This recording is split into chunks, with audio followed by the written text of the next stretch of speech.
Professional wrestling is the one true sport. Other sports have their share of intense, dramatic moments, but nothing can compare with professional wrestling.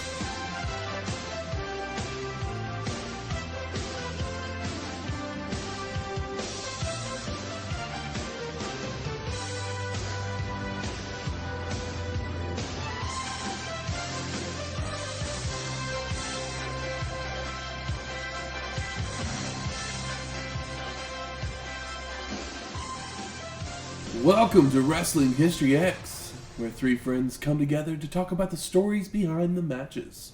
I'm Matt. I'm a German suplex fanatic. And I am Koji Kanemoto. Welcome to episode 157, Best of the Super Juniors 2. Second time. It was so good the first time, they're like, hey, we should run that back. That's right. I was going to say dose, but they'll continue to run it back. I mean, but before this, they did have a junior tournament for a series called Top of the Super Juniors. They did like 4 or 5 times. Yeah. But best of the Super Juniors started last year in 1994. That's correct. Famous tape. We talked about it. Go back, find it. Yep. As we said, this is the second annual Best of Super Juniors. It would run between June 23rd and July 13th of 1995, all across Japan. And we'll talk about each of those places as we get there. The tape that we found consists of footage from the 3rd day, the 13th day, and the final. And the tournament would consist of 10 men, such as Alex Wright, Das Wunderkind, Black Tiger 2, Baka Tiger, Brian Pillman, Flyin Brian, Dean Malenko, Man of 1,000 Holds, El Samurai, Gran Hamada from Michinoku Pro. I don't know. We don't know anything about him. Koji Kanemoto.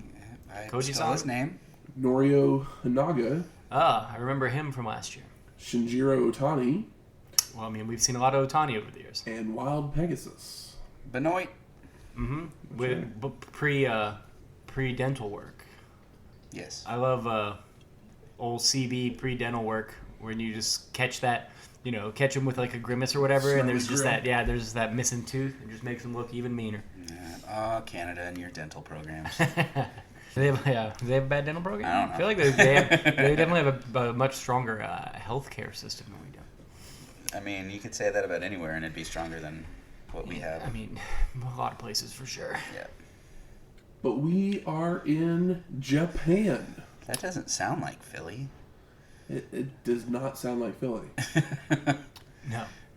I mean... Do I know how to pick food from not Philly? I mean, it's probably so easy at this point. The hard part is finding something from Philly. Mm-hmm. So yes. What deliciousness did you bring us this week? Well, it's the best of the Super Juniors, so I figured, it can't just be one thing.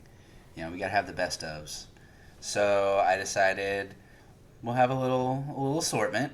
Something a little appetizer-y, something a little entree-y, and something a little beverage-y, because, it's best of the Super Juniors. The Japanese garbage plate. Garbage plate's a New York thing, I think, right? An upstate New York thing? Maybe it's a Philadelphia thing? I don't know. I'm trying to remember. This isn't garbage plate hour. No. Not that was last week. With Japan, you have lots of varieties of food options, but I went with an old favorite, which is the sushi variety. I went to a place here in Oklahoma City called Inaka, which apparently Michael has ordered from before. That's my... He's got some go-tos. My staple, because it's closest to the house that's of good to decent quality. I mean, this isn't like top of the pops. We're in Oklahoma. I mean, it had a 4.8 on Yelp, I think is what it was. So very, very consistent and well-priced. Yes.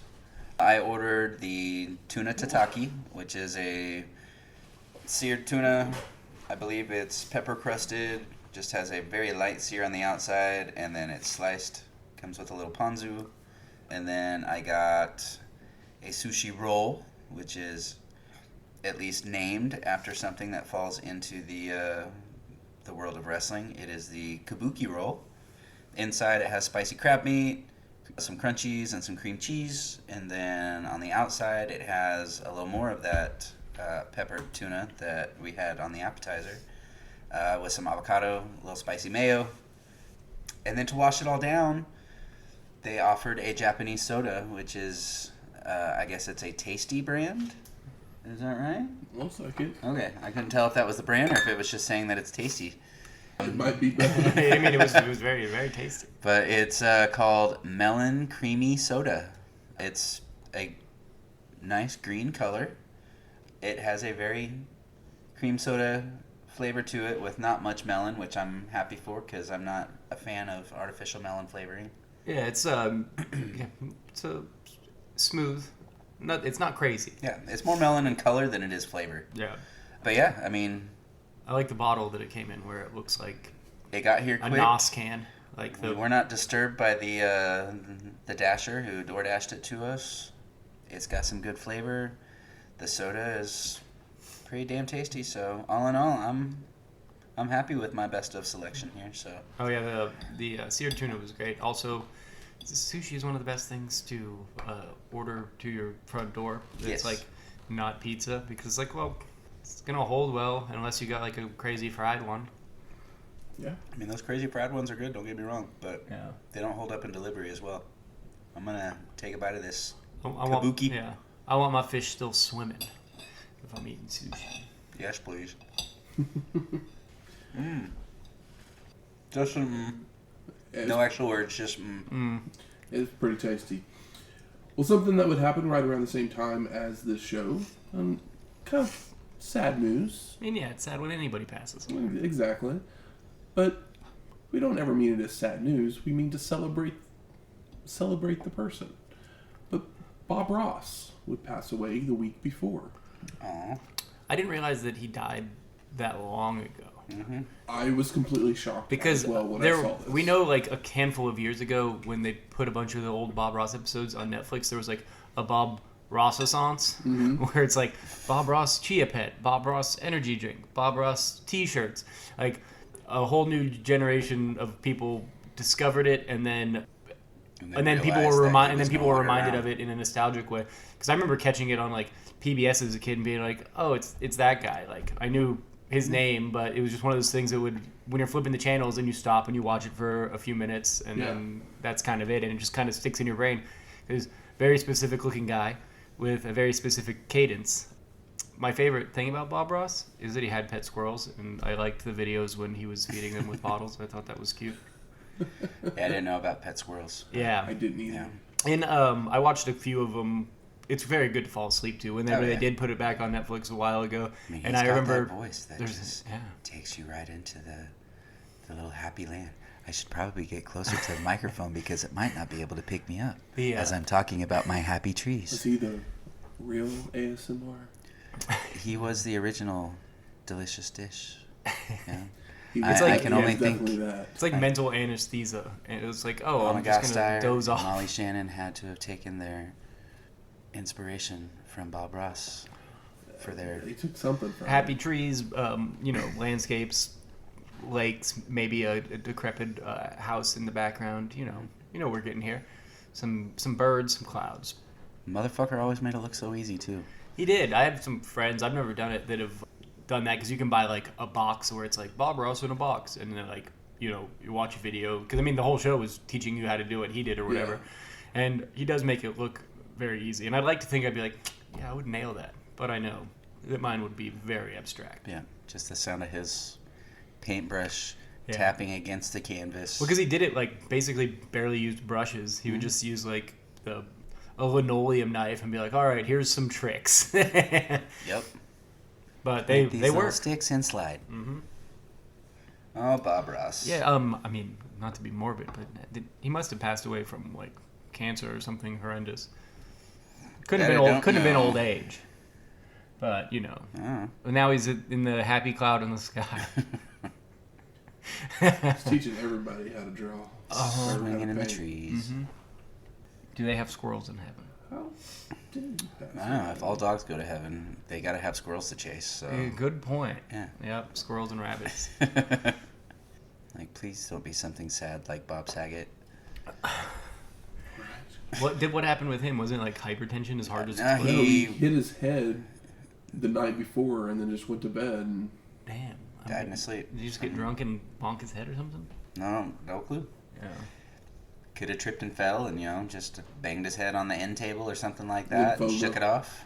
Well, lymphoma. He was a cigarette smoker for most of his adult life, and he actually expected to die young. He was 52. That's young. I mean, it is young, but I think he was older than I thought he was in 95. Oh, yeah. I can see that. Because I don't know how old those episodes were that I saw as a kid, but it's one of those things like now in your head, like television just looks different now than it used to, especially like that was a low budget program like on cable through a tube CRT television. The definition was not incredible. It's kind of hard to put a date on it.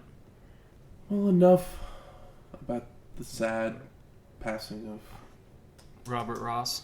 Yes. Mr. Ross. Let's talk some Japanese wrestling. Our tape opens with highlights of our competitors in action, and we go straight to our first match. Alex Wright versus Flyin Brian Pillman. I know. Did you guys pop for this? I was like, what? Yeah, that was not They're the both lineup in I here. was expecting to start the show, for sure. Me neither. No, It's like these definitely not. two whites. These two whites. Didn't expect that. I was excited to see Pillman over here. Also, I'm enjoying Alex Wright at the moment in WCW because even if he's green, at least he has wrestling matches, which is less and less common. Yeah. In early Hogan era WCW. So this match was from June 25th from the Omiya Skating Center in Omiya, Satami, Japan, with an attendance of 3,000 people. Well, roadshow. Yep. They kind of go to the different places to tour. So they'll be in 3 different places throughout the show. Yeah, they're gonna hit like the big spots in each prefecture and have their big blow-off show at the end of the tour. I'd imagine in Tokyo. I know it's in Sapporo. Sapporo. So the tape immediately jumps forward as we see Blind Brian lock on a modified butterfly before transitioning into a pin attempt for a 2 count. Pillman continues the punishment with a headbutt and chops before delivering a front suplex across the top rope to send Wright out to the floor. It's always nice when you're like, oh, I haven't seen Brian Pillman in a while, and then he chops, and you're like, he chops with the best of them. Yep. Alex returns to the ring with a sunset flip for a near fall, but Brian is right back on the attack, setting Wright up on the top rope and attempting a superplex, only for Das Wunderkind to front suplex Pillman to the mat, followed by a missile dropkick for a 2 count. European uppercut and a spinning heel kick sets up Alex to hit a dropkick that sends Brian out to the floor, where Wright leaps over the ropes with a pescado. The two then start brawling on the floor, with Pillman slamming Alex's head into a guardrail. They head back into the ring, and Wright charges into a knee, followed by Brian flying out of the corner with a bulldog. The two then fight over a waistlock, with Alex getting the advantage, hitting a bridging German suplex for the pin and the win. Bridging German for the win. It's a good start to this show. Yeah, absolutely. I mean, would like to see the whole thing, but it is what it is. I was kind of surprised that Alex Wright won. Yeah. But we know that, Pillman's kind of fallen out of favor with WCW, obviously. Unfortunately for us. I mean, he's just coming back from injury, so I think he's just been out for a while. I guess so. I thought it was interesting, as a small note, that he was wearing Hollywood blonde trunks. Yeah. I was like, oh, I guess. He just hadn't got new trunks since. Yeah, or maybe he wrestled the night before and didn't get to wash them. Pillman seems like a guy that might just wash his trunks more. Reliving them good old days. We then go to our second match. Wild Pegasus versus Shinjiro Otani. This match was also from Omiya. And the last time we saw Otani was at Battle 7, episode 140. And Shinjiro extends his hand, only for Benoit to slap it away before the bell rings. So it seems like these two don't like each other very much. Does the Pegasus like anybody with a name so majestic? How could he be so mean? Otani takes the early advantage as we jump forward into the match with a body slam and a somersault senton for a 2 count. Mat work between the two as Shinjiro works a head scissors while raking the eyes of Wild Pegasus, only for Benoit to lift Otani up onto his shoulders for an electric chair drop. Wild Pegasus then hits a snap suplex for a near fall, continuing with chops and clotheslines in the corner. He tries to charge in again, only for Shinjiro to hit a spinning heel kick, followed by a springboard drop kick to send Benoit out to the floor. Otani follows out with a springboard crossbody, but once back in the ring, Wild Pegasus responds with a powerbomb attempt, only for Shinjiro to float over into a sunset flip that Benoit rolls out of and delivers a clothesline. Wild Pegasus then heads up top, and he comes off with a diving headbutt for a 2 count. I know, he hit it early. He looks to hit a dragon suplex, only for Otani to counter into an attempt of his own, but Benoit makes the ropes to separate them. Shinjiro then just drop kicks the back of Wild Pegasus' head, hitting the dragon suplex, but Benoit's foot is hung up on the ropes, so it's only a 2 count. Otani thinks he has won, but the ref explains what happened, so he tries for another dragon suplex, but Wild Pegasus counters into a German suplex that has Shinjiro out on the ropes. Benoit then looks to hit a dragon suplex, but Otani wiggles free, so Wild Pegasus just muscles him up into a powerbomb for a near fall. Benoit then delivers another powerbomb for the pin and the win. You know what we're going to see a lot of that is absolutely disgusting? Wild Pegasus, Chris Benoit's power bombs. They look like, sometimes you see power bomb and you're like, yeah, that's really clean, but his power bomb legitimately always feels like he's trying to hurt them, and it always looks like he's trying to hurt them, and it always looks like it hurts. He just drives them. I always call it like a plant power bomb, because he's like planting them into the ring, and it's just, love the furiosity, which is kind of the Pegasus gimmick. He may be a Pegasus, but the man has horns. That's right. So we go to our third match. Black Tiger 2 versus Koji Kanemoto. And this match was also in Omaha. Oh, wow. They're really having a nice show for those 3,000 people. Yeah. And the last time we saw Kanemoto was at Battle 7, episode 140. Did they tag Otani and Kanemoto? No. No? It was, Battle 7 was the January 4th show, so literally everyone's on it. Yeah. No, I was just thinking, I was like, did these guys tag? I don't know. It's been a while since we've seen them. So we jump forward in this match as well to see Koji climbing the ropes to leap out onto the floor with a crossbody, and then go back in the ring to try for a pescado. But Black Tiger just sidesteps him, sending Kanemoto crashing to the floor. I was like, I'll just stay here and wait. And if you guys don't know who Black Tiger 2 is, it's Eddie Guerrero, so I'll also refer to him as that. Yeah. But Eddie runs Koji into a guardrail before body slamming him on the concrete, before climbing the turnbuckle to leap off with a crossbody of his own. Black Tiger looks to bring Kanemoto in the hard way, but is reversed, sending Eddie crashing out to the floor. I mean, anytime they do the hard way spot, you're like, hell yeah, suplex him to the floor.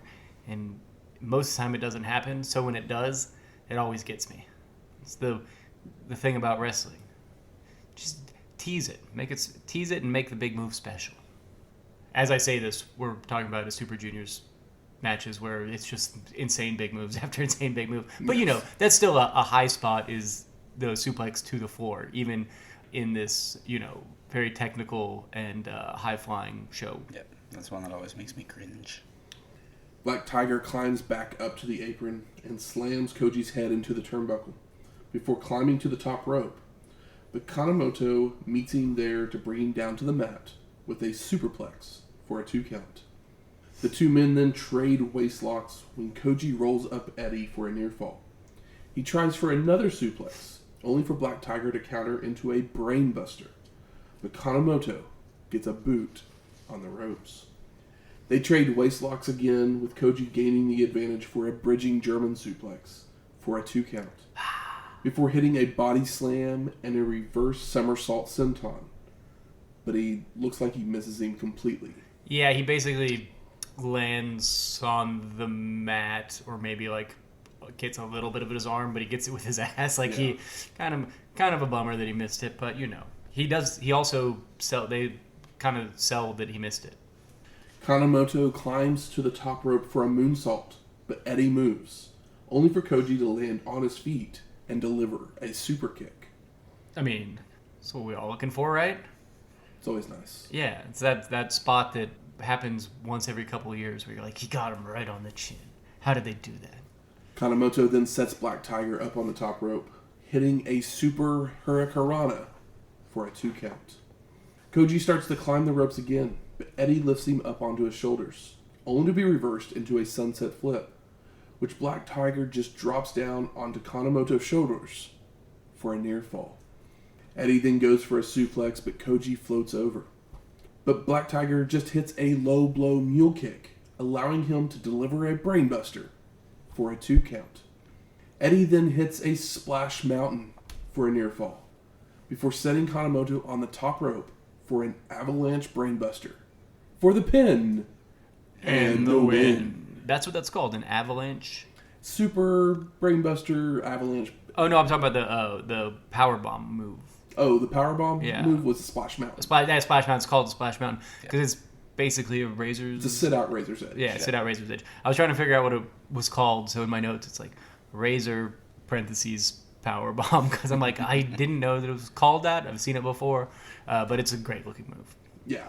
Also, it might be the mask. It might be that he's younger and more into working out, or when you're younger, it's probably easier to get bigger, but Eddie looks he's got some big old arms. Yes. Like Eddie looks larger than when I think of Eddie Guerrero. You know what I mean? And he doesn't have, the last few times we've seen him as Black Tiger, he's had the longer hair that's kind of peeked out from the mask, kind of like a lion's mane. And that's not there now.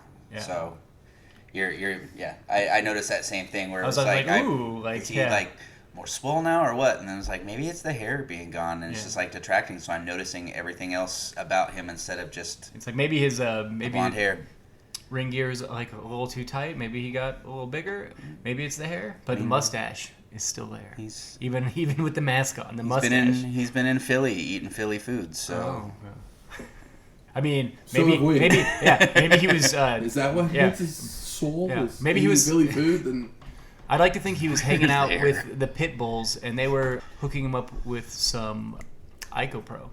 Could be that. And they were just getting their pump on, IcoPro. That was with air quotes.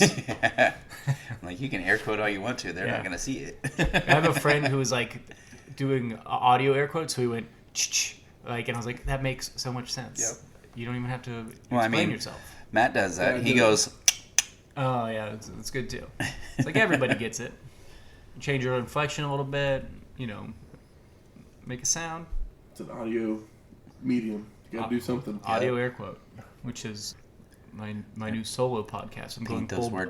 Some sort of sound. You're leaving us for your I'll do yourself? I'm just gonna do my own. But it's it's separate. Yeah. So look up digital air quotes with Mike. Yeah. It's like it'll be my Tuesday morning podcast. What's the Bill Burr one? It's Monday morning. I have no clue. I don't know. I've never listened to the Bill Burr podcast. I know he has a podcast, but he's the only person on it. So it's him just like yelling at the clouds, I guess. He's pretty good at yelling. I'm not going to lie, that sounds horrible. I mean, that's not for me. That's why I haven't listened to it. I don't really like being yelled at. So we move straight to our fourth match, Dean Malenko versus Black Tiger 2. And this match would come from the Iwazawa Sports Center in Iwazawa, Hokkaido, Japan, on July 7th, with an attendance of 2,200 people. So another road show, another day. We're now, I think it's the 13th day of the tour, so we're getting close to the end. And the match jumps forward to see the two men fighting over a suplex, only for Eddie to hit a brainbuster and head up top for a frog splash. But Malenko gets his knees up. Take that. Shouldn't it be the tiger splash? Do tigers splash? I mean, they guess they probably could. they probably I guess they do jump. They probably swim, yeah. But I mean, I guess cats always land on their feet, so It's true. I guess Eddie never did a frog gimmick, so it is what it is. Dean hits a wheelbarrow roll-up for a 2 count, then leaps up and over a charging Black Tiger, only for the two to fight over a waistlock, ending with Eddie hitting a drop kick to the back of the head, only for Malenko to come right back with a back suplex. Dean heads up top, only for Black Tiger to meet him there for a Frankensteiner for a near fall. Eddie then gets Malenko in position for a splash mountain, but holds him there in a backbreaker submission instead, before dropping him down into a pin attempt, which leads the two men doing a sequence of reversals, all for 2 counts. I do like the splash mountain into the stretch across the back into the backslide pin attempt. It's just like, all right, we're thinking on our feet. This is nice. They both make it back to their feet to hit clotheslines for a double KO, but once they are up, Dean delivers a pop-up powerbomb before applying the Texas Cloverleaf, which Black Tiger crawls towards the ropes several times, only to be dragged back to the middle each time. Another thing I love is the little crab walk when you got the hold on the legs. And Dean does it like the best of them. After a few moments, Black Tiger finally submits. So Dean Malenko is our winner. I know. I was kind of surprised, but that's what you want to see. I was very surprised at this one. The other thing was like, oh, he didn't tap, but he did shake his head because I was like, was this a ref call or like an actual submission? And I know they're friends. Like he shook his head. Eddie has no problem with. I imagine these guys don't have an issue with laying down to each other. But what the hell do I know? I just know that they're friends because we all know that these guys are friends. But the head shake, I rewound for the head shake where he's like, yeah, it's like it's clean. There's no question here that he submitted. Post-match, the two men look to shake hands, but Eddie just pulls Malenko in for a short arm clothesline before leaving the ring. So he gets his heat back. We then go to our 5th match, Wild Pegasus versus El Samurai. And this match would also take place in Iwazawa on July 7th. And the last time we saw El Samurai was also at Battle 7, episode 140. Benoit hits an arm drag to get things started, but we then jump forward in the match to see him send Samurai into a guardrail multiple times. Back in the ring, Wild Pegasus keeps up the attack with a knee to the gut, chops, and a front suplex onto the ropes. Another jump forward for more Benoit chops before setting El Samurai on the top rope, following up with a super back suplex for a 2 count. Wild Pegasus looks to go for another one, only for Samurai to counter in the air to land on top for a near fall. El Samurai then takes Benoit to the top rope for a Frankensteiner for a 2 count, following up with a pile driver attempt, which is reversed into one of his own by Wild Pegasus. And this crowd is hot. It's hot, and they're obviously chanting for Samurai. Low down, dirty gaijin. Get him out of here. He's missing a tooth. He's mean. Benoit then goes for the diving headbutt, only for Samurai to move out of the way before going for a La Magistrale pin for a near fall. El Samurai then delivers a back suplex for a 2 count, but then telegraphs the back body drop, allowing Wild Pegasus to pull Samurai over into a backslide for a near fall. Roll up by El Samurai for 2. Hurricanrana for a near fall, but Benoit is up first to deliver a bridging German suplex for a 2 count as well. I love a bridging German suplex. Me too. I'm a fanatic. It's just so. It's one of those happy places almost. Yeah. Wild Pegasus then hits a double underhook suplex and makes the cover, only for Samurai to have his foot on the rope. These guys with their feet on the rope. It's almost like they're wrestling and there's rules. El Samurai sent to the ropes, but he comes back with a sunset flip for a near fall, followed by a DDT for a 2 count. Samurai then tries for a drop kick, only for Benoit to avoid, allowing him to set El Samurai up on the top rope for a super belly-to-belly suplex for a near fall. Wild Pegasus continues with another belly-to-belly suplex as we get the 2-minute call. Oh no. He goes for a vertical suplex, only for Samurai to reverse to send Benoit falling out to the floor. Following out with a pescado. Back in the ring, El Samurai hits a powerbomb for a 2 count, but Wild Pegasus recovers to hit one of his own for a near fall. Benoit then goes for another suplex, only to be countered into a bridging German by Samurai for a 2 count. Roll up for a near fall by Wild Pegasus, followed by the bell ringing as the match has reached its 30-minute time limit. Post-match, the two men continue to stare each other down when Benoit extends his hand, only to try for a cheap shot when El Samurai reaches for it.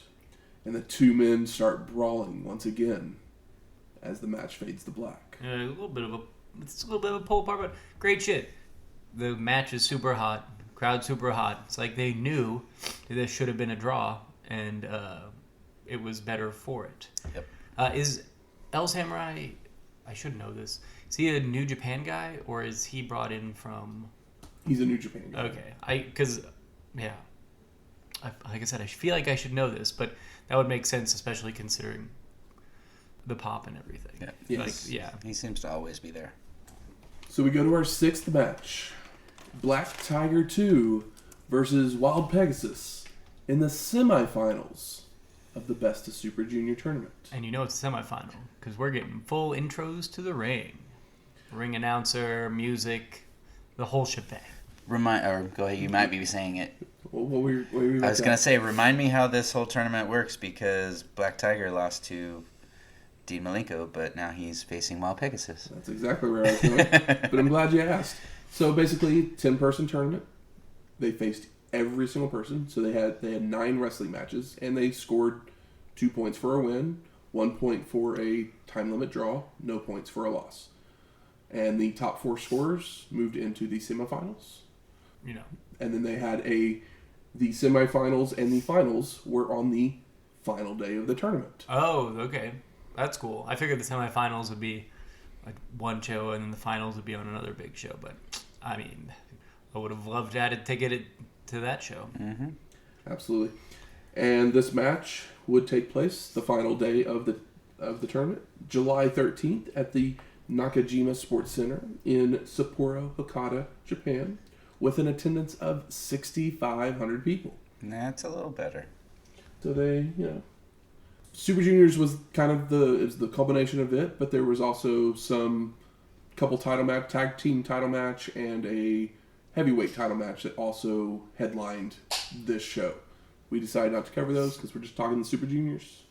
Oh, but they are on this tape that we did watch. I mean, I did watch those matches. There's nothing so important that we need to watch, but there's also nothing bad on it. So, wouldn't tell you not to, but we're talking about the history.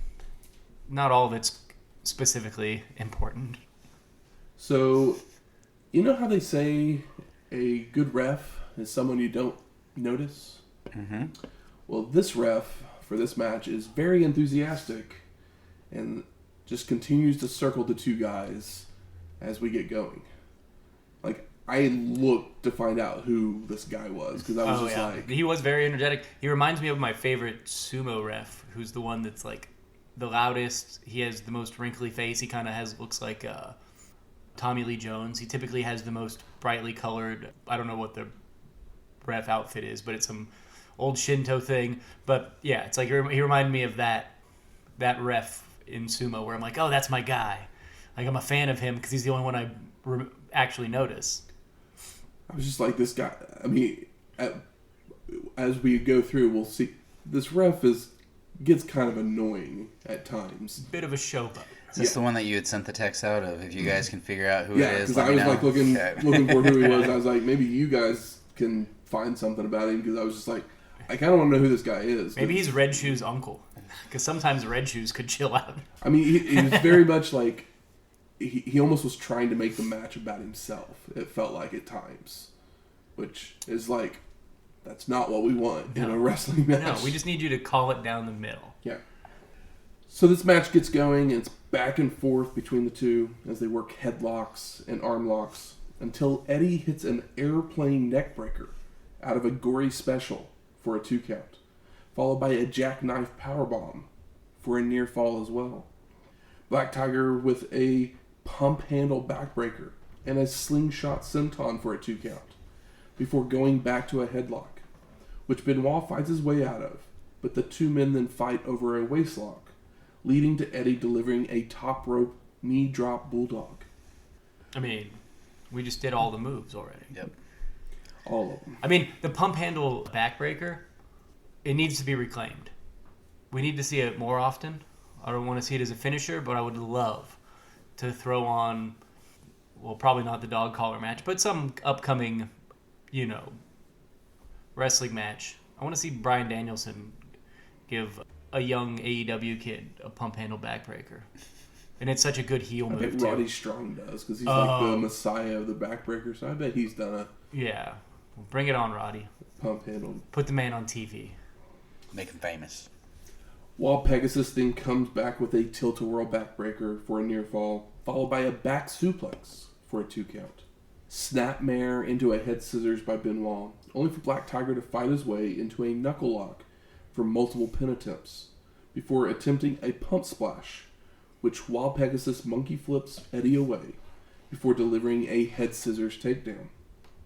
Black Tiger starts to run the ropes and he goes for a crucifix, only for Benoit to shove him away, but after a knee, Eddie runs Wild Pegasus into a turnbuckle and suplexes him out onto the floor.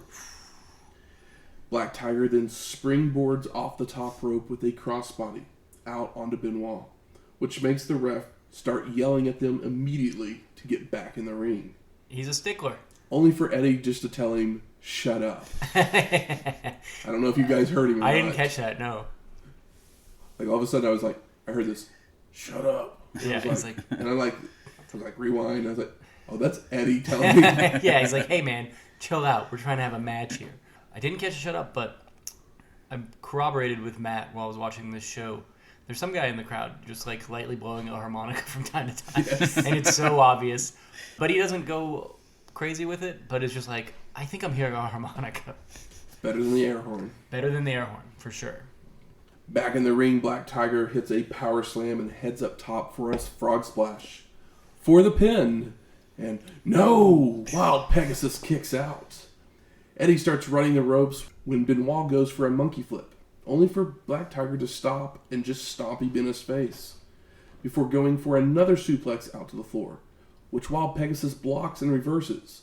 But Eddie floats over, where the two men fight over a waistlock, until it ends with Black Tiger hitting the suplex that takes them both over the ropes to the floor. Benoit makes it back into the ring first, but he runs the ropes and flies out with a tope suicida onto Eddie. Black Tiger's climbing back into the ring, only for Wild Pegasus to start hammering away. But Eddie hits a headbutt and a top rope hurricanrana for a near fall. Back suplex by Black Tiger before delivering a splash mountain for a 2 count. Followed by Benoit reversing an Irish whip, hitting a gorilla press gutbuster and a power bomb for a near fall. Wild Pegasus would continue the attack with a bridging dragon suplex for a 2 count. Followed by sending Eddie to the ropes, only for him to come back with a wheelbarrow victory roll for a near fall. Benoit goes for a power bomb, but Black Tiger floats over and hits a brainbuster for the pin. And no! Wild Pegasus kicks out again. Eddie sets Benoit up on the top for another splash mountain, only for Wild Pegasus to use the post to float over. But he runs into a boot as he charges in, allowing Black Tiger to hit a tornado DDT.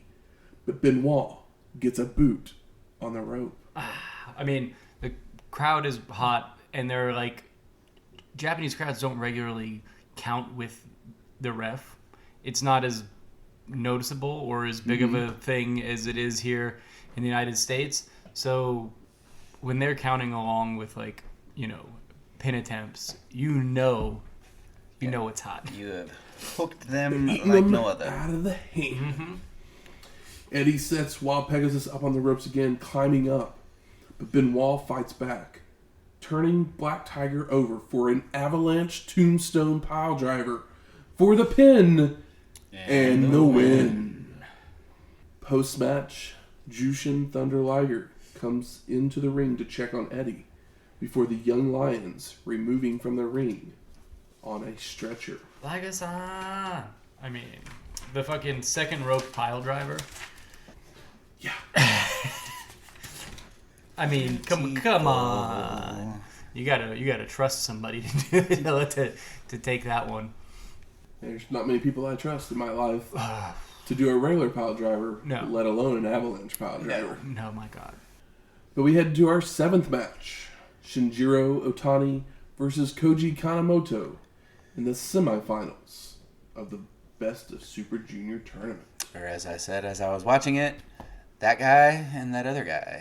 'Cause I had no clue who it was. One of them has tape. Yes. This match was also in Sapporo on June 13th.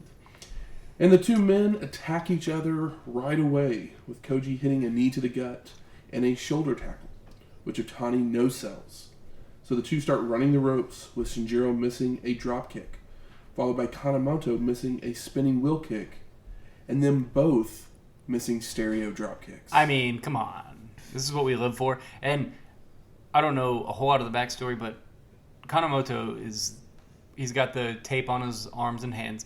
He is the heel.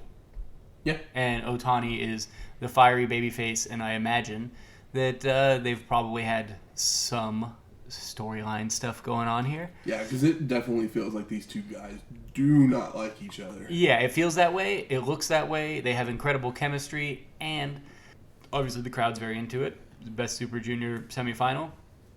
I love the best of friends in real life. Probably. I love that the semifinal is the two Japanese boys and the two Gaijin boys, and it's like, all right, I mean, we're doing this right. You're gonna get the most amount of chemistry, and then you have the foreign guy and the other guy, even if they're both like technically baby faces. I'm not gonna give it away. Then you still have the foreign guy, so he automatically becomes the heel. The two men begin to work the arms, legs, and necks of each other when Koji hits an Indian deathlock before transitioning into a Muda lock. Kanemoto keeps working the leg until Otani slaps Koji, which gets him all riled up. Kanemoto lets him up to his feet so the two men can just slap the hell out of each other. Yeah, it's just a strong style. They go back to trading limb work, with Shinjiro trying to bend Koji backwards in a single leg crab until Kanemoto can make it to the ropes. They continue to work each other's legs, even grabbing leg and ankle locks at the same time, until Otani takes control with a headbutt. I love that. I love when guys have each other's limbs and then, do something with whatever free body part they have. It's visceral. It's good. Koji fires back with a stiff kick to the chest and tries to turn Shinjiro over with the Boston Crab. But Otani blocks, so Kanemoto just starts to stomp his head.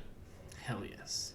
Koji continues the punishment with elbows and kicks until Shinjiro catches a foot and transitions it into a leg lock. Otani sets Kanemoto on the top rope for a superplex, but Koji fights back to slap Shinjiro off to the mat, followed by Kanemoto coming off with a dropkick at the same time as Otani jumping up with a dropkick. That spot we love, but this time, one was on the top rope.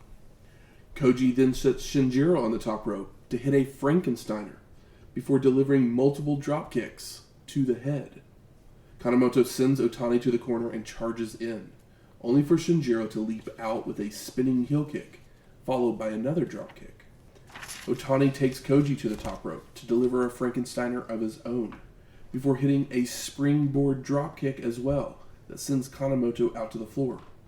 So Shinjiro follows out with a springboard crossbody onto Koji.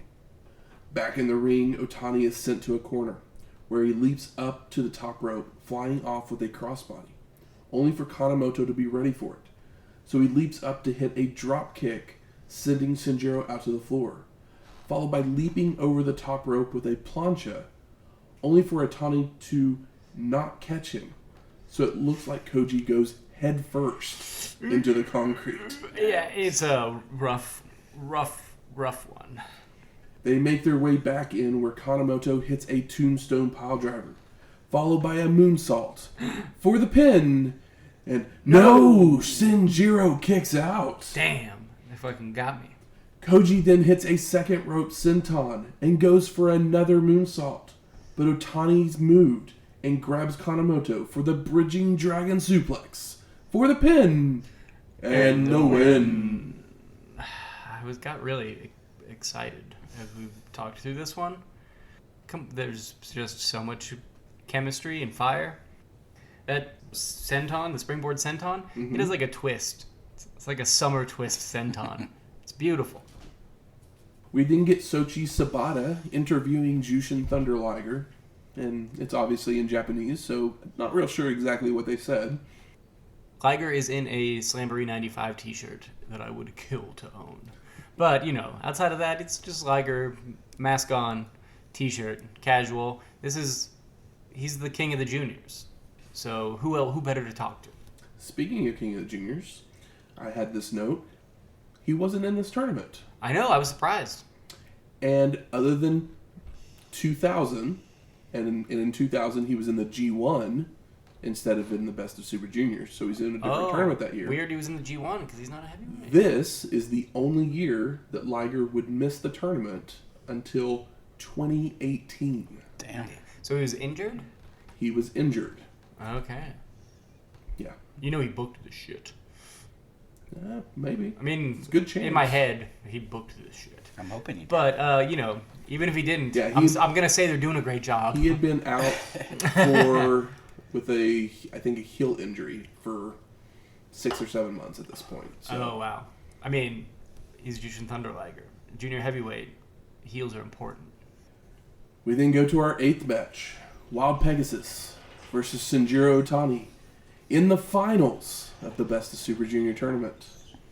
And the two men, we got a feeling out process with tests of strength and knuckle locks to begin, before transitioning into limb work and headlocks shared between the two men. They trade snapmares, with Shinjiro trying to follow his up with a spinning heel kick, only for Benoit to duck and try for a powerbomb, which Otani floats over, taking Wild Pegasus down with an arm drag, a head scissors, and a drop kick that send Benoit out to the floor. Take a powder, Gaijin. Shinjiro then hits a springboard crossbody onto Wild Pegasus before rolling back into the ring, where he climbs to the top rope to fly out, but Wild Pegasus moves away to escape. I love that Wild Pegasus is on his feet and he just takes 3 steps to the left and walks off. He's like, I'm good. Fuck you. You took too long. You don't got me yet. As Benoit is getting back in the ring, Otani is right on the attack, putting Wild Pegasus into a head scissors. But Benoit maneuvers his way free into a leg lock before Shinjiro makes the ropes. Wild Pegasus then hits a back suplex and a snap suplex for a 2 count. Then goes to a head scissors of his own. But Otani then maneuvers his way free into an SDF before transitioning into a camel clutch and then a cross arm breaker, only for Benoit to reverse into a camel clutch of his own. Body slam by Wild Pegasus rolls Shinjiro over into a Boston Crab for a moment, but he loses grip on the legs, allowing Otani to free himself to hit a German suplex. German! Shinjiro then makes an arrogant cover for a 2 count before hitting a dropkick. He then goes into another cross arm breaker, which Benoit escapes by getting a boot on the ropes. Otani keeps up the attack with a dropkick, but Wild Pegasus fires back with chops to break the momentum, following up with a powerbomb for a near fall. Benoit goes for another powerbomb, only for Shinjiro to float over into a sunset flip for a 2 count. Wild Pegasus then hits a body slam and heads up top for a diving headbutt. But Otani moves, allowing Shinjiro to hit a bridging German suplex. Otani continues with a spinning heel kick, and he goes to send Benoit to the corner, but it's reversed, so Shinjiro flare flips over to the apron, leaping up to the ropes for a springboard hurricanrana for a near fall. Maybe the smoothest flare flip I've ever seen. Maybe. So should we start calling it the Shinjiro flip? No, it's still the flare flip. Okay. But, it's just a really smooth one. I also love really good. that, Benoit's not being, a vicious heel. No. But, when he's on the outside and about to come into the ring throughout the match, he's, yelling at the ref. He's like, back him up. And it's that's all we need here, because we know these guys are both great wrestlers, and he's the foreign guy. He doesn't need arrogance. He doesn't need to cheat. He just needs to be a dickhead. But he doesn't need to be a violent dickhead. He just needs to be a competitive dickhead. Otani goes out to the apron again, this time leaping up for a springboard dropkick before delivering the bridging dragon suplex for the pin. And no, Wild Pegasus kicks out. It's hot. Benoit reverses an Irish whip, catches the returning Shinjiro with a spine buster before going for a jackknife pin for a near fall. Wild Pegasus then hits a bridging dragon suplex of his own for a 2 count, setting Otani on the top rope, but Shinjiro fights back, knocking Benoit down to the mat before flying off the top with a dropkick. Otani heads back up top, only for Wild Pegasus to meet him there to hit a top rope tombstone piledriver for the pin and the win. So Wild Pegasus is your best of the Super Junior champion. Don't do drugs. Tombstone pile drivers like fucking crazy. Yeah. Don't do drugs. Just watch matches like this and get excited. Don't and do drugs. Do then suplexes. take notes and then have your friend read the notes and then get excited, even more excited about it again. Also, this is good when wrestling is good, it's great. But when wrestling is great, it's incredible. Top rope pile driver. Disgusting. Mm-hmm. Yes. Absolutely disgusting. Callback. Built up. Just like the drop kick spot in the last match. My God. You've all been crippled. My God. Well, I guess you're not the crippler right now. You're the Pegasus. You've been Pegaside. Well, he's technically is the crippler at this point in America because... Well, yeah, in America, but currently in this match, he's Wild Pegasus. So, yeah. Post-match, Brian Pillman, Alex Wright, Black Tiger, and Dean Malenko come out to celebrate with Benoit. They're on the apron. They both have their boys in the corner, but they never. Yeah, I think all the competitors are around the ring at some point. But then they kind of pick a corner, but they don't they don't interfere. No, because that would suck. Pegasus is then handed a trophy and a big check because we all love a big check before taking a picture with all of his competitors as the show fades to black. So, gentlemen, I ask you, what are your overall thoughts of Best of the Super Juniors 2? It's incredible to watch it twice. I liked it. After last week's somewhat snooze fest, this was the little bit of excitement that I needed. You know, when we couldn't understand anything that they were saying the entire time, but didn't need to. When wrestling speaks for itself. Yes. The Je ne sais quoi. Je ne sais quoi. Broccoli florets. The thing we always talk about on 111. Oh, one.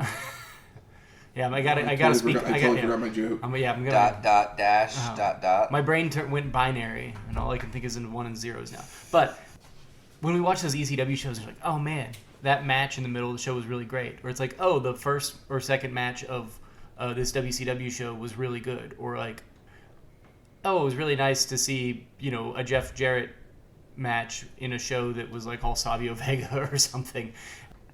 And we're like, wow, I just really liked the wrestling match. It's like, well, here is 2 hours of wrestling matches that are better than that are basically all better than some of our favorite things that are in the middle of shows that we sometimes like. Yeah. Mm-hmm. Sometimes don't care for, sometimes downright hate, with the exception of that. And this is just like pure wrestling with thought and skill and intelligence.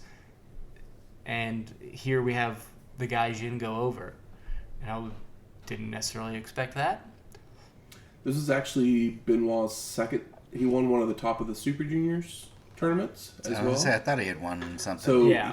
he actually... He's established in Japan. He's the only gaijin to win 2 of these kind of tournaments until Finn Balor does it in the early 2010s. Wow. High praise. Also, some of these, we didn't get every single match, obviously. Some of these are cut, but we have all 3 of the semifinal and the final are all full matches. Full matches. We got 3 full matches. And of the 3 full matches, I have a hard time picking a favorite, but I think... I literally keep going back and forth on which one's But I'm going to go with my favorite in my heart. The one that I'm like, is that my favorite? It's like, yeah, it's my favorite. Koji Kanemoto and Shinjiro Otani is my favorite match on this show. So literally, I finished watching the Black Tiger Wild Pegasus match, and then I started Otani and Koji, and I texted you guys. I was like, I just watched a shortlist match, followed by a match that might be one of my favorites that of all time. That has 2 guys just beating the shit out of each other. It's an energy thing. And then I finished that match, and I was just like, what are they going to do? Okay, which match do I like better? And then I got to the final, and I went, fuck. I really don't know which match I liked best out of these 3 matches. They're all obviously junior style. They're all obviously incredible talents and competitors.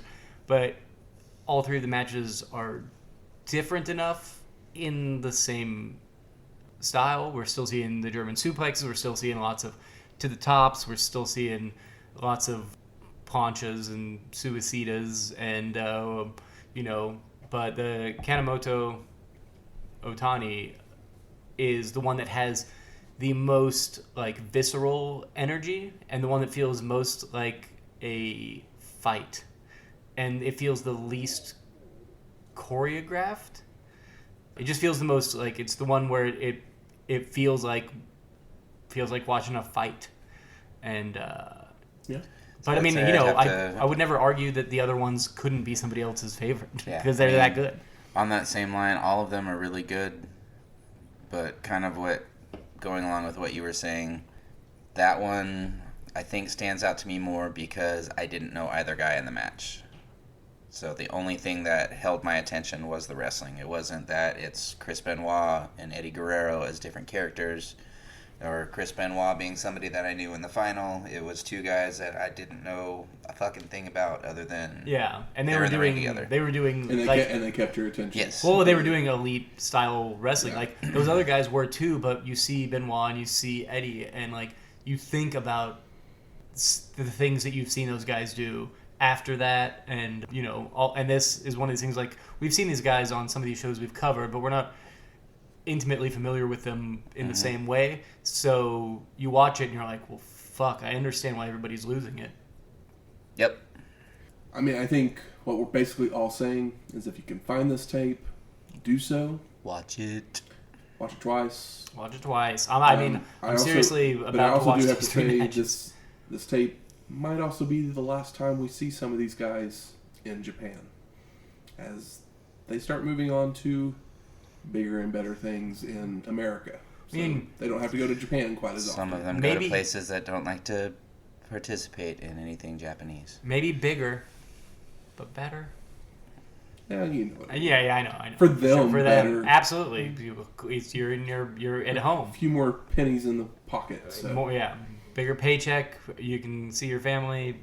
It totally makes sense. Never mad at a wrestler for doing the more intelligent thing, but it's a bummer when they go from one place where they have matches like this to other places where they don't quite get the time, reverence, or appreciation.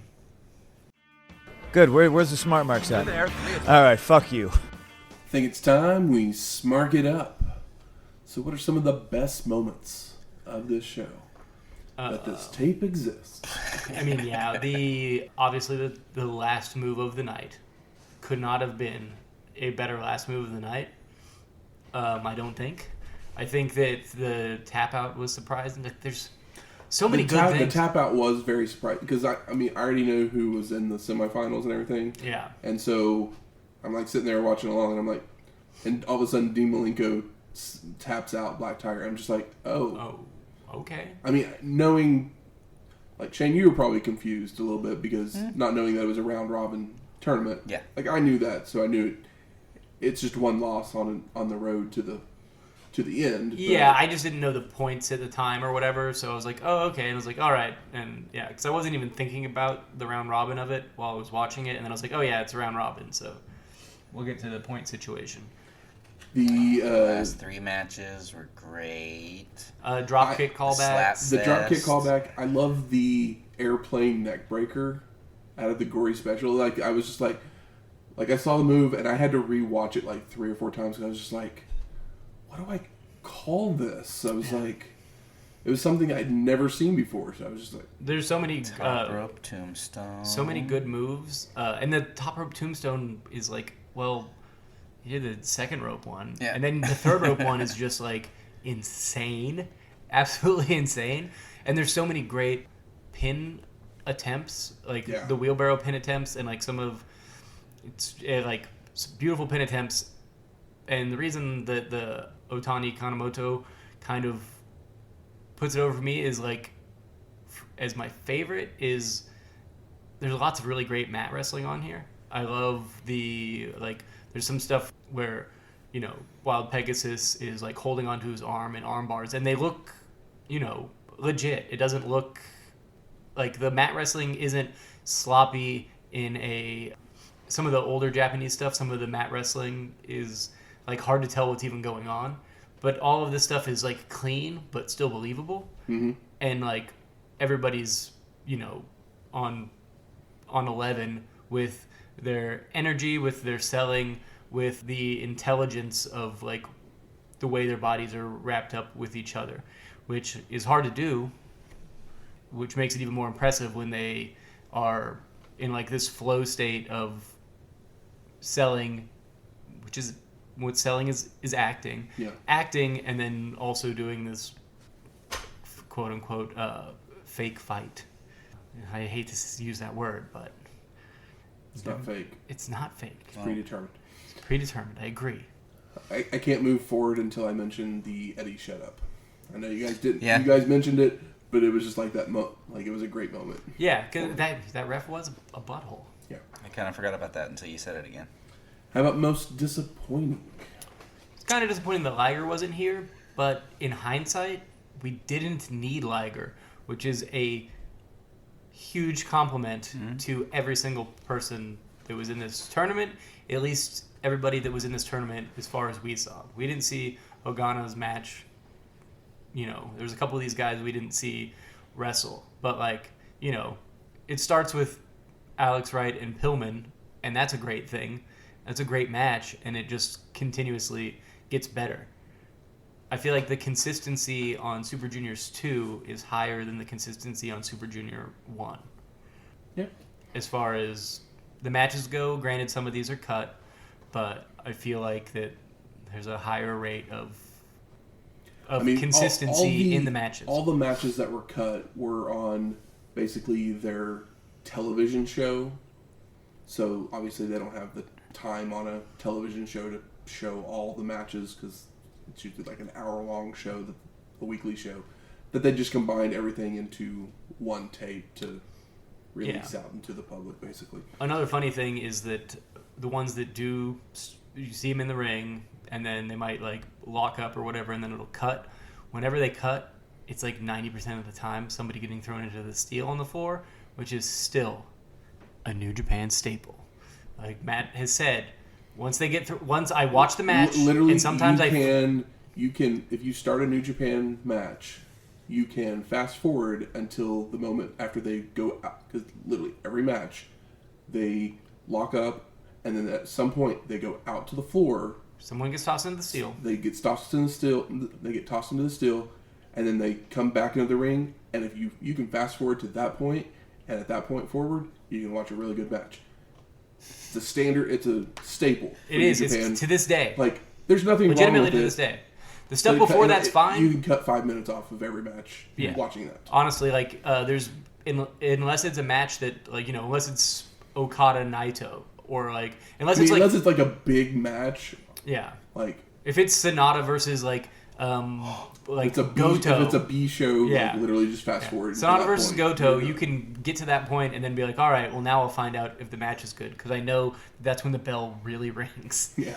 Exactly. And it's funny that I noticed that. Because After I said it to you. Yeah, Matt pointed it out to me quite a while ago. And I was like, you're right. And then watching this show all the way back in 95 and noticing that in the matches that are cut and even the matches that are full, where I'm like, yeah, the matches that are full here have higher stakes, so the before is a little bit more intense and like has a but like it's still it's funny how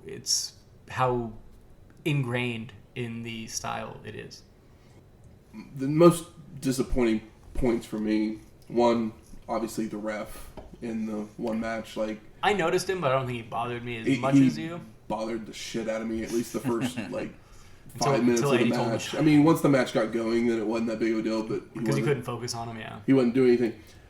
But I also, probably the biggest one is if you're gonna put a cut down version of a 30-minute time limit draw, like do a little bit better of a job of making sure that we understand that there has been like Time. a lot of time passed over. I mean, I did notice it because I heard the call over, but that's probably from watching New Japan because they always do the calls for the time. So I noticed it and I was like, oh, this might go to a draw. And then I think the first one I noticed was the 2-minute call.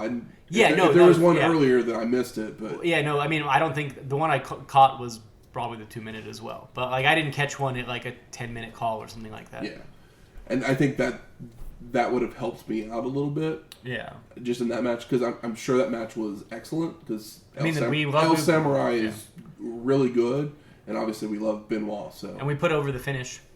Yeah, we were like, hey, like that was really great and surprising. But we also did rewind to make sure we caught it or whatever. How about you, Shane? Anything disappointing? I honestly would have liked more matches, but it is what it is. It was a tour. I mean, they didn't tape it all. Technically, I think this is the most matches we've gotten on a Japanese show. Yeah. In quite some time. So, other than like our January 4th show, obviously, but like the ones where they cut them up and and stuff. Yeah. I mean, I don't have too much negative about this show at all. There's not a lot there to be disappointed about. So if anything, it's just me being greedy and wanting to say I would have liked more Flyin Brian. Yeah. Just because we haven't had any of him in a while. The other thing is, like, if you like wrestling, if you like modern wrestling, you should watch the show because this looks like a lot of modern wrestling stuff. And sometimes I get upset when it's like, oh, you're only doing, like, everybody's doing big moves and kicking out. And then I watch this and I love it. So I'm like, well, what is my problem?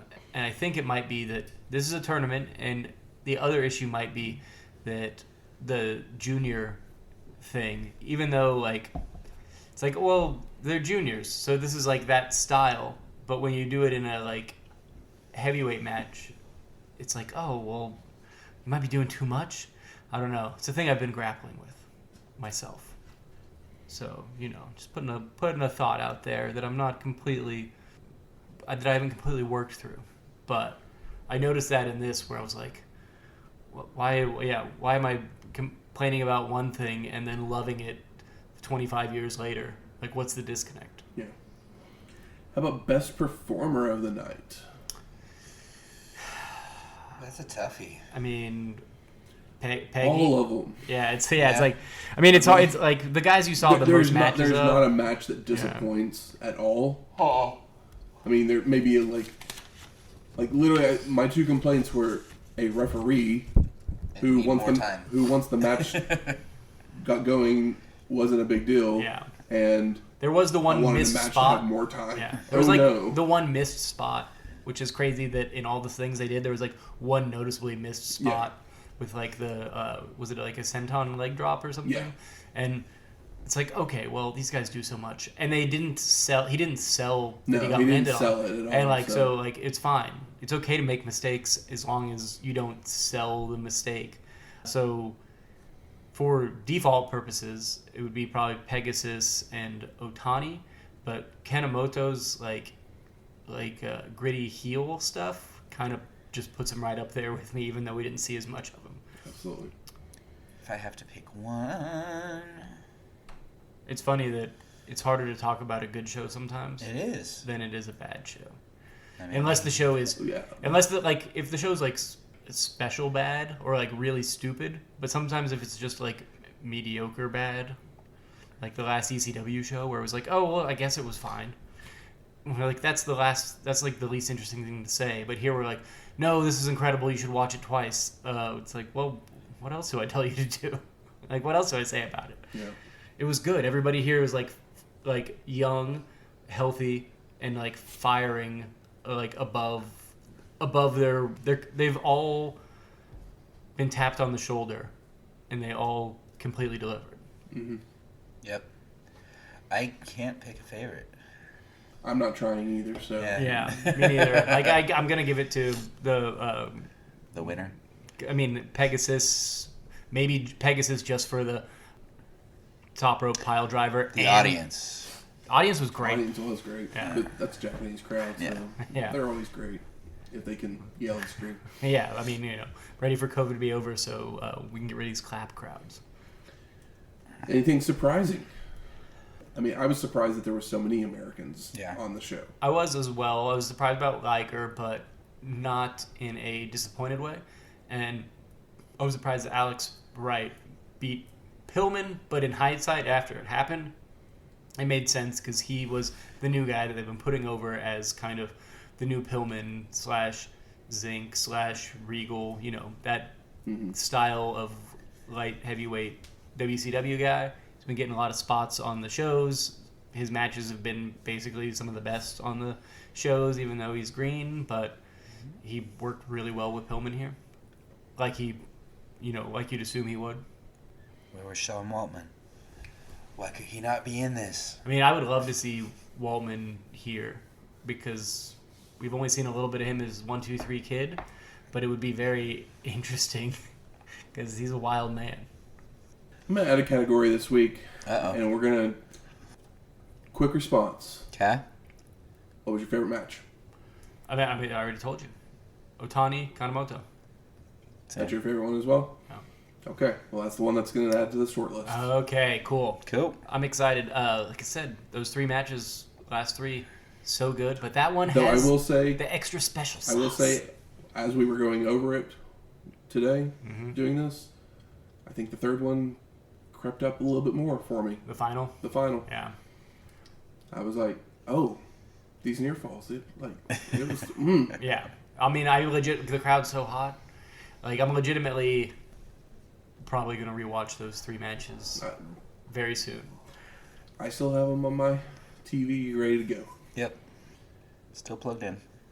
And now for a look back even further into the history of wrestling. The dusty finish. Tatsumi Fujinami had just won the IWGP Heavyweight Championship when Big Van Vader would make his challenge known for January 17th, 1991 at New Year Dash in Yokohama, Japan.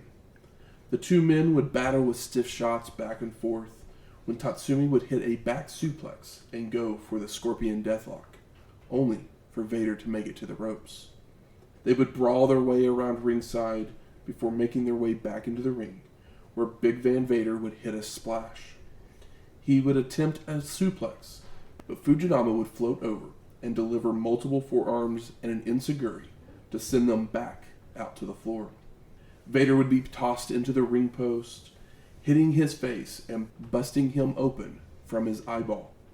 Tatsumi would target the wound, with the ref even calling a doctor in to check on Big Van Vader. But he would shove the doctor away. Fujinami would then go for an octopus hold, but the size of Vader causes him to fall. So he goes for a sunset flip, which Big Van Vader just sits down on his shoulders, and followed by a splash in the middle of the ring for a near fall.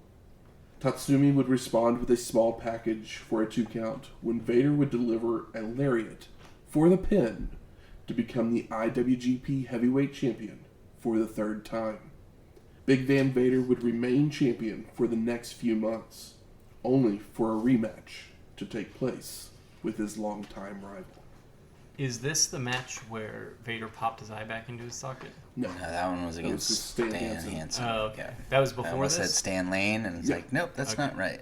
All right, so the eyeball thing, it's like, that's a I guess it's a Vader gimmick a thing. callback. Maybe. Yeah, he just started bleeding from that area. and Yeah, so- yeah. All right. So he was actually bleeding from it. Cool. I was just curious. I was like, I know about the eyeball story. I didn't know who it was from, but it makes sense. It was Stan Hansen, a man that hits as hard or potentially harder than Van Vader. He just accidentally poked him in his eye. He's got strong fingers, man. Texas fingers. That's right. Next week, Heat Wave 95. We're going riding on a heat wave. Wait, that's not the right song. I mean, we retired the other one. I almost did it. Yeah. Yeah, we're not going back to that one. No. It's hard not to. You can see it. No. We'll have to think of another Philly song. The Streets of Philadelphia. Oh, yeah. It's a Springsteen song. Yeah. Like your hate favorite. Springsteen. I love Springsteen. I hate Springsteen. What's the other song from that movie that was an original song? Is it From which? from movie? Philadelphia? There's another original song in it. Yeah, there's two original songs. City of brotherly love. The Neil Young thing? Yeah, the Neil Young Yeah. one. The Neil Young one might be better than the It's Bruce just called Springsteen one. Philadelphia. Okay, yeah. I mean, Well, if it sounds anything like what Shane just did, I don't know if well, I I'll mean, listen to it. I mean, Neil, it's Neil Young, Neil so- Young has a voice that is I lovable can't Terry but not Funk. necessarily great. I Yeah, can't that's Neil what I'm Young. saying. I mean, you just Terry Funked. You just Terry Funked your way into a You Neil did just Young. Terry Funk that. Yeah, worked yourself into a shoot, brother. But yeah, Philadelphia, great movie. Oh yeah, I mean, I think I own the soundtrack honestly, because there's the opera scene that he plays in there that they have on the soundtrack. Oh, and the scene where that made me think I could like opera. It's yeah. like, Well, the scene after the party where Tom Hanks and it's Denzel or Wesley Denzel. and they and he like dances with him. Oh my god, incredible scene. Mm-hmm. What a good movie. Anyway, I can guarantee that those cretins at the ECW arena probably aren't fans of the movie Philadelphia. But hey, Probably they not. just want blood. That's all they want, and they, flair. They just want blood. I mean, we all want flair. Like what other The songs? song was called Philadelphia. Okay, yeah. The streets of But you Philadelphia. said City of Brotherly Love, so I knew you guys thinking Yeah. it was called that. No, Both good songs. I remember the soundtrack, the chorus of it, and yeah, it's basically him just kind of holding a note, whispering, "Philadelphia." They're both great That's songs. such a weird soundtrack. Great movie. Uh-huh. I don't know the soundtrack, but I know. Sade, Spin Doctors, Ooh, Sade and the Neil Spin Doctors. Young, What a weird combo. Peter Gabriel, Yeah, and that Bruce is- Springsteen. Like what an eclectic Yeah. group of. I mean, obviously, Spin Doctors are I like some of the them. least good. Sade. I don't trust somebody that's not a fan of Sade. Oh yeah, Sade. Sade. There was a girl in high school. Streets of Philadelphia was actually the second song Springsteen wrote for the movie. Oh. The first one was called Tunnel of Love. Oh, that's one of his records from that same time period. He must have saved it and used it for that album. There's a girl I went to high school with, and her name was Sade.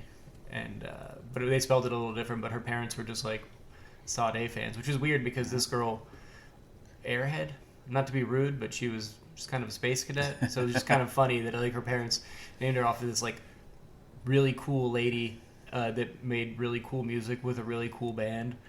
It was like cool voice. Yeah, smooth, Really like cool, big earrings. yeah, it was like R&B for like people that ate sushi in 1982, and then like their daughter was kind of an airhead.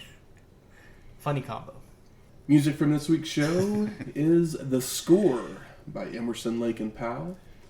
And Chris Benoit won our main event, so we play his theme music, Jump, the DJ Power Mix by Eskimo. All right. right. I was that was wondering his what his music. theme song was because like this is generic as hell. Did the network get in here and change the music? Probably. it was obviously a tape rip. Van Halen does not want. Yeah. Or Van Halen wants their money. It That's didn't what even it have is. Van Halen vibes. I couldn't even have noticed it as Jump. But maybe it's a different Jump. David Lee Roth. He'll take any money he can get. Damn it. He didn't write that song. If you like this episode or any of our other ones, please go out there, rate and review us on iTunes, Stitcher, Google Play, or wherever you find your podcasts at. As Michael says, 5 stars or no stars. that's right. And if you have any questions, comments, concerns, As Shane always says, send me some goddamn recipes. Yeah, we're going. Where are we going next? Oh yeah, we're going to Philly. So if Where my the box of streets snacks have does no not show up, name. it still hasn't shown up. that's a YouTube song. Sorry. What is it? You said the streets. No name. Yeah, it's like, oops. Yeah, Not- gross. Yeah. Yo, ugh. Back You to- two and Don't. Springsteen? Hey, don't shit on Ugh. you two. Give me all the David Lee Roth. You don't like Springsteen or U2? I Matt's despise favorite band is you U2. I'm a huge Springsteen I- guy. You made fun of me, Leon. Well, I grew up in Nebraska. last week was the 3-year anniversary. Born in the USA. This might be Shane's last. Hey, And then you said you grew up in Nebraska, one of the greatest Springsteen albums. again, be from Nebraska and have that be what Just everybody shoved down your associates you throat, with. yeah. A guy that's never been there. I've But been you to can- Nebraska. But No. you can do any of those things and send them to our email at wrestlinghistoryx@gmail.com or find us on Twitter at WrestlingHistoX. That's Wrestling HISTO. German suplex the rest of your week. We'll talk to you next week. Laters!